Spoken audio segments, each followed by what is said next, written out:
একবার চারজন বন্ধু তারা নিজের মধ্যে ঝগড়া করছে, কারণ একে অপরে বলছে, দেখ তুই কিন্তু আমাদেরকে ছেড়ে যাবি।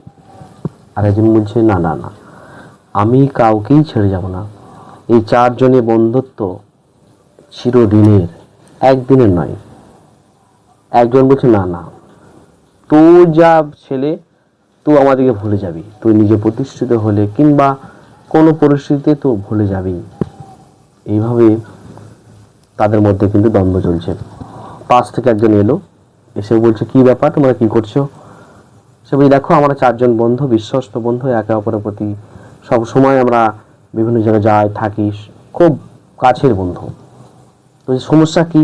না, সমস্যা হচ্ছে আমি একে অপরে কাউকেই ছেড়ে যাব না, কিন্তু ওই তিনজন বা ওই একজন বিশ্বাস করছে না, বুঝছে না, আপনি ছেড়ে যাবি। এই দেখো, তোমাদের সিদ্ধান্ত ঠিক, তোমার সিদ্ধান্ত ভালো, এবং আরেকজন যেটা বলছে সেই সিদ্ধান্তও সঠিক।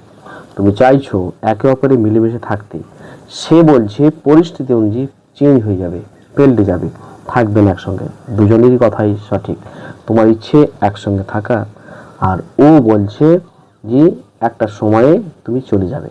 ঠিক, জীবনে আমারও বহু বন্ধু ছিল, কিন্তু একটা সময় কমতে কমতে কমতে আজ বন্ধু নেই, শূন্য। একজন আছে, তবুও দেখা যায় বছরে কিংবা মাসে কিংবা কয়েক বছর পর দেখা হয়। আছে শুধু কি?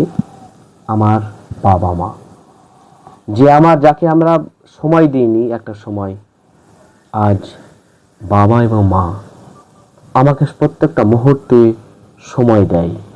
আমি চিন্তা হলে সে পাশে এসে দাঁড়ায়, চিন্তার উপশম করে। কিন্তু যে হাজারো বন্ধু, সে স্কুল কলেজে বন্ধুগুলো কোথায় যেন হারিয়ে যায়। তারপরে এই চারজন বন্ধু চলে গেল, সবাই কিন্তু চিন্তিত হলো, সেই তো, তাহলে এই বন্ধুটাই ঠিক বলছিল। এই বন্ধুত্ব চিরদিনের নয়, একটা সময় বিভিন্ন কারণে ভেঙে যাবে। তবু ওরা বলছে যে না, আমরা এই বন্ধুত্ব চিরজীবন রাখবো। নমস্কার।